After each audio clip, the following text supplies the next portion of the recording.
بتوع حركه كده مش عارف اسمها 6 ابريل باين وحاجه وكفايه والجماعه الوطنيه للتغيير واخدين معاهم مجموعه كده. انا ما اسمعش عنها، يعني سمعت عنها في الاحداث الثوره دي. هي فوجئت قال ان هم رايحين بورسعيد.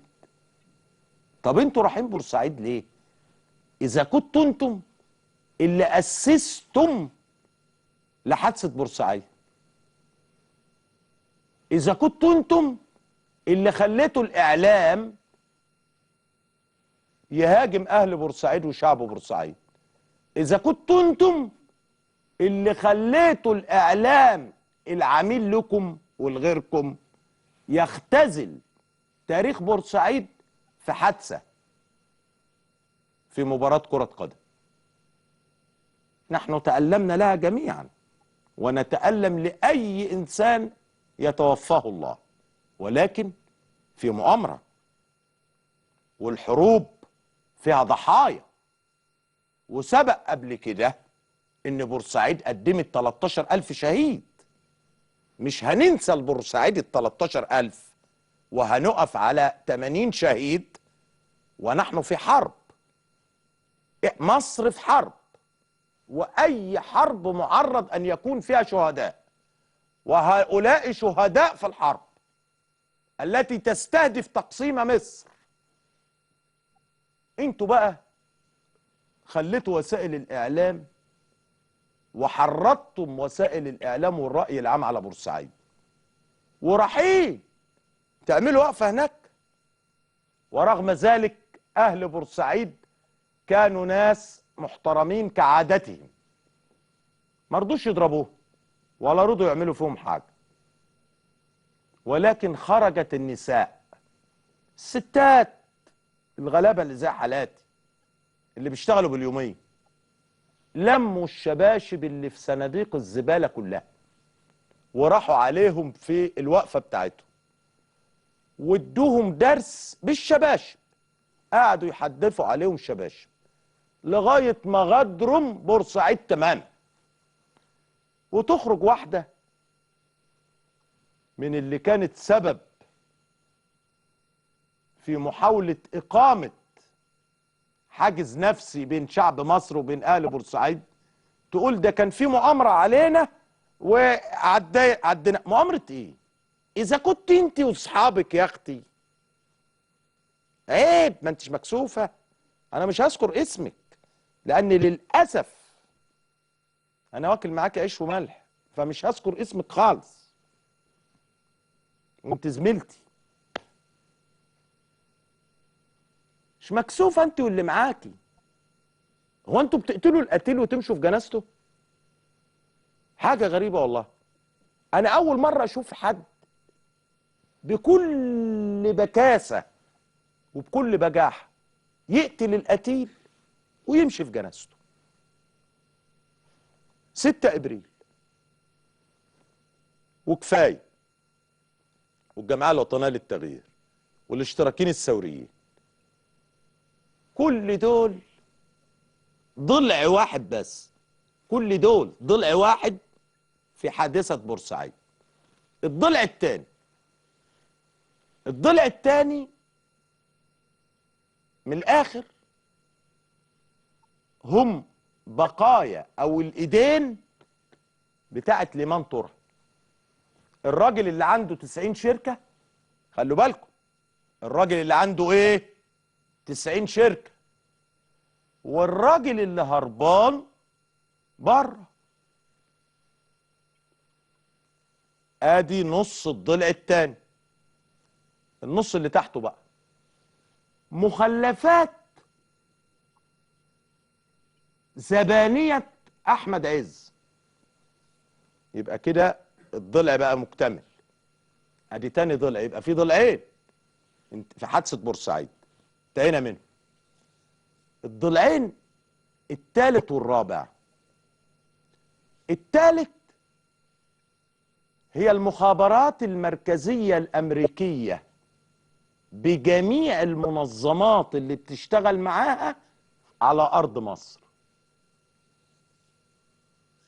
ومعهم المخابرات الإسرائيلية والمخابرات الإنجليزية، وأنا بحدد، والفرنسية. أدي 4. ومعهم سفارة فرسان مالطا. سفارة فرسان مالطا اللي أنا اتكلمت عنها وعملت عنها حلقة أنا والأستاذ محسن عيد عشان يبقى الكلام واضح. يبقى كده الضلع الثالث. طب الضلع الرابع. الضلع الرابع هم جمهور القرى نفسه. ازاي؟ من حوالي 4-5 شهور حصلت مشاحنات بين جماهير القرى وبين رجال الشرطة، وخرج الالتراس ما فيش فاكر بتاع نادي ايه وعمل مشكلة مع الشرطة، واصبحت عادة كل مباراة الالتراس بتاع الفرق اللي بتلعب يعمل مشكلة مع الشرطة. انتهى الامر بان الشرطة بقت تقف بعيد وتقول لك سيبهم يعملوا اللي هم عايزينه. لو جت الشرطة تتعامل معاهم يقول لك الشرطة قاتلة للثوار، الشرطة ضربت الثوار. وما فيش حد سأل هل هناك قانون ينظم ما يسمى بالالتراس للأندية في القوانين الرياضية؟ مفيش. إذن أنها كيانات بلا قانون.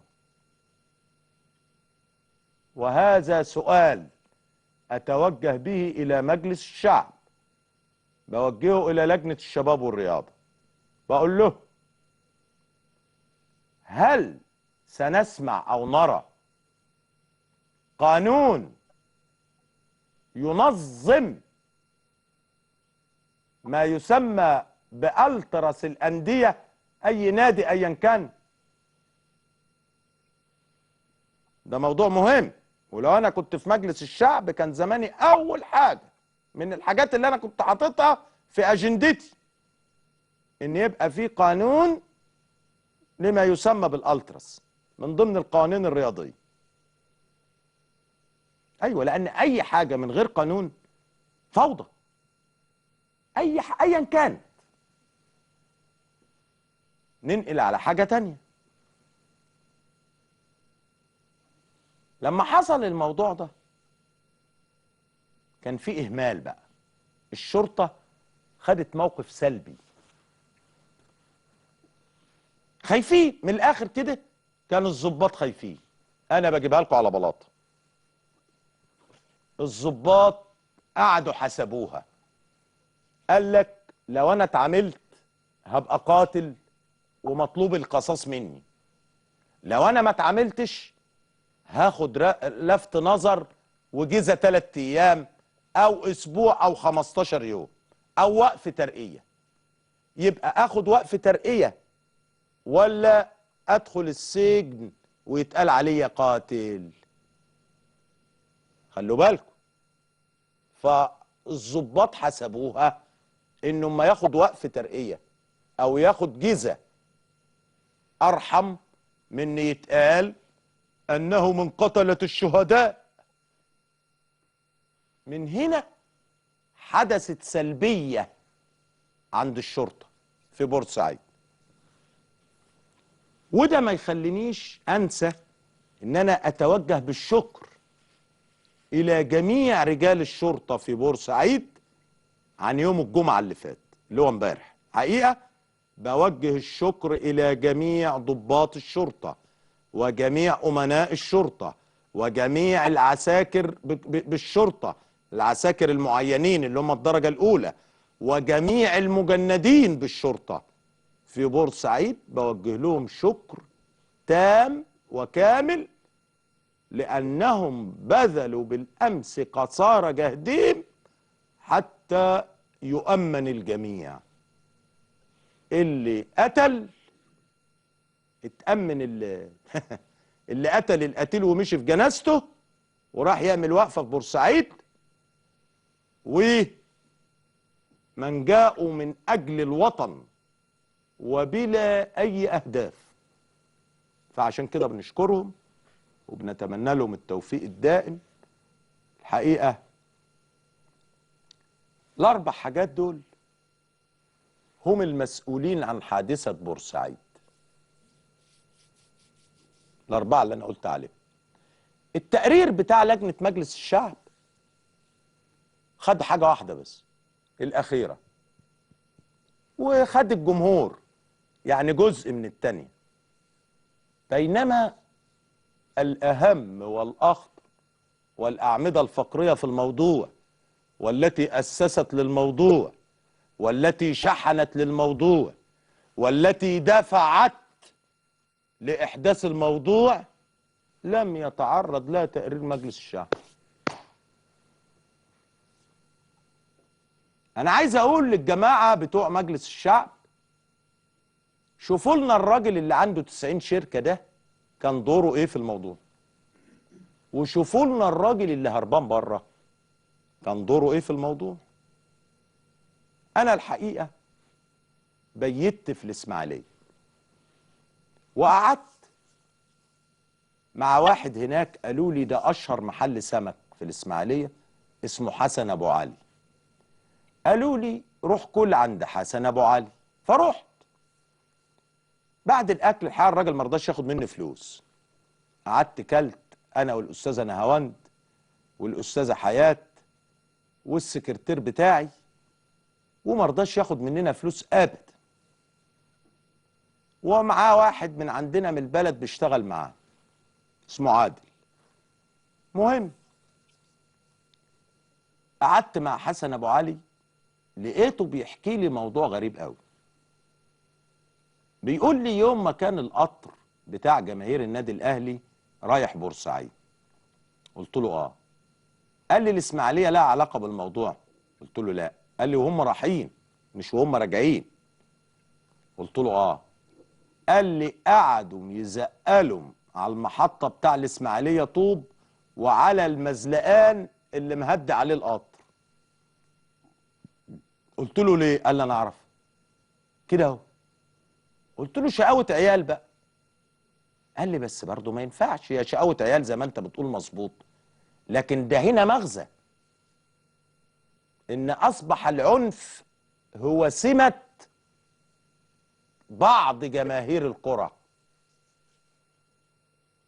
لذلك لابد ان يكون هناك قانون ينظم ذلك. عرفوا للناس ان انا عضو في النادي الاهلي، انا عضو في النادي الاهلي، والاهم من كده ان الكابتن سيد عبد الحفيظ يعتبر جوز اختي، لانه متجوز بنت عمي، بنت عمي مباشرة، زوج ابنة عمي كابتن سيد عبد الحفيظ. يعني لو كان المفروض اتحيز كنت اتحيز للنادي الاهلي بحكم النسب والعضوية، ولكن اين الله واين الخوف من الحق تبارك وتعالى وذكر الحق؟ لابد ان نذكر الحق، والحق يقول ان مؤامرة تتعرض لها مصر